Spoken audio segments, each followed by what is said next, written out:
প্রথম দিন থেকে আরম্ভ করে আজকের এই দিন পর্যন্ত প্রত্যেকের মুখেই একই কথা শুনছি যে আমাদের নেই নেই নেই। এই বিষয়টা সামনে যেন আর আমরা নিয়ে আসতে না হয়, এজন্য আমি কিছু প্রস্তাবনা এই মহান সংসদের মাধ্যমে যারা দায়িত্বে আছে তাদের দৃষ্টি আকর্ষণ করছি। বাংলাদেশ সহ বিশ্বের বিভিন্ন দেশ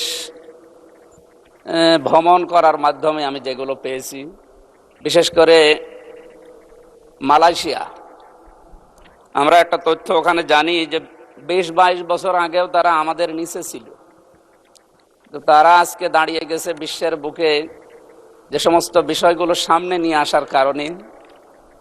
আমি কয়েকটা বিষয় সেখান থেকে পেয়েছি। তার এক নম্বরে তাদের যে সমস্ত জমি জায়গাগুলো আছে, এই বিশাল ল্যান্ডগুলো তারা বিশেষ করে চায়নাকে, তুরস্ককে এবং অন্যান্য আশপাশে যে সমস্ত উন্নত দেশ আছে তাদেরকে আহ্বান জানিয়েছে যে আমাদের এই জায়গাগুলো ব্যবহার করেন, আর আমাদের বেকার যে মানুষগুলো আছে এগুলো কাজে লাগান।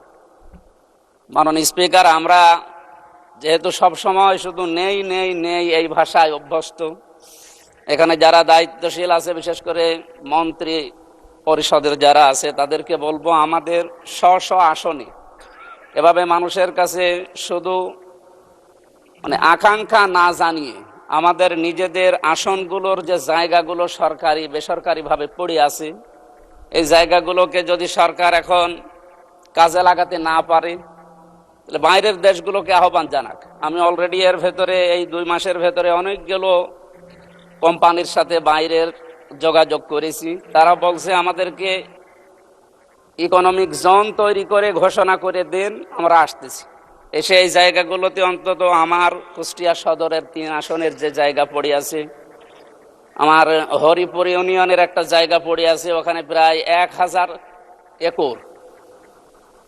কুষ্টিয়াতে একটা অনেক পুরাতন মিল পড়ে আছে, মোহিনী মিল, যেখানে 300 বিঘার উপরে জায়গা পড়ে আছে। এরপরে আরো বিভিন্ন জায়গা, সুগার মিলে ওখানে প্রায় 750 বিঘা জমি পড়ে আছে। এই জায়গাগুলোকে সরকার কাজে লাগাচ্ছে না, খালি কথার উপরে আমরা এই চলমান অবস্থায় আছি। এই 2 মাস আমি অনেকগুলো জায়গায় যোগাযোগ করেছি, কিন্তু সাড়া পাচ্ছি না। অথচ এলাকাতে যে সমস্ত বিষয়গুলো নিয়ে এখন তোলপাড়, এলাকায় যাওয়া যায় না। মাদকের যে সয়লাভগুলো, এরপরে বেকার সমস্যা, ছিনতাই, এরপরে আরো যে সমস্ত সমস্যাগুলো, হতাশার জীবন নিয়ে মানুষ চলছে, এগুলো থেকে মুক্ত করার জন্য প্রত্যেকটা মাননীয় জাতীয় সংসদ সদস্য যারা আছে, আমার যতটুকু বাস্তবতায় ধারণা আছে, নিজেদের এই জায়গাগুলো হয় নিজেরা ব্যবহার করবে, অথবা বাইরের যে দেশগুলো যারা পারে তাদেরকে, এই মালয়েশিয়ার মতো অথবা থাইল্যান্ডের মতো, এদের মতো আশপাশ উন্নত দেশগুলো থেকে আমরা চায়নাকে ডাকতে পারি, তুরস্ককে ডাকতে পারি।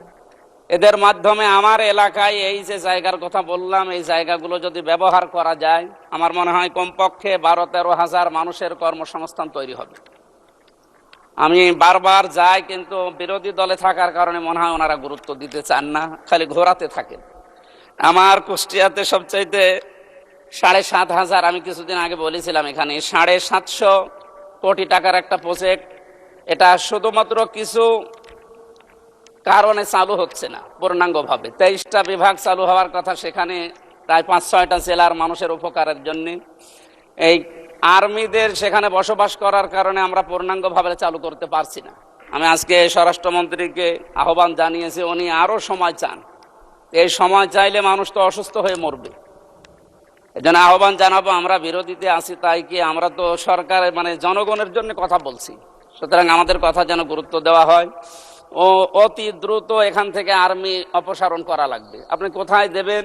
বিভিন্ন জায়গায় পড়ে আছে আমাদের কুষ্টিয়া শহরের বিভিন্ন জায়গা, ওই জায়গাগুলোতে এখন যদি জরুরি রাখা লাগে সেখানে রাখবে।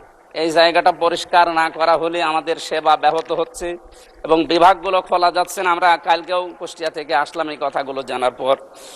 আমাদের এলাকায় যেহেতু জাতীয় নেতা এর আগে যারা ছিল তারা এভাবে হয়তো উদ্যোগ নেয়নি। আমাদের একটা পুরাতন জেলা কুষ্টিয়া, সেই 17 বা 19টা জেলার ভেতরে একটা আমাদের প্রাণের দাবি এলাকায় যে 5-6টা জেলা মিলে প্রশাসনিক গতি। ধন্যবাদ মাননীয় সদস্য, টাইম ইজ আপ।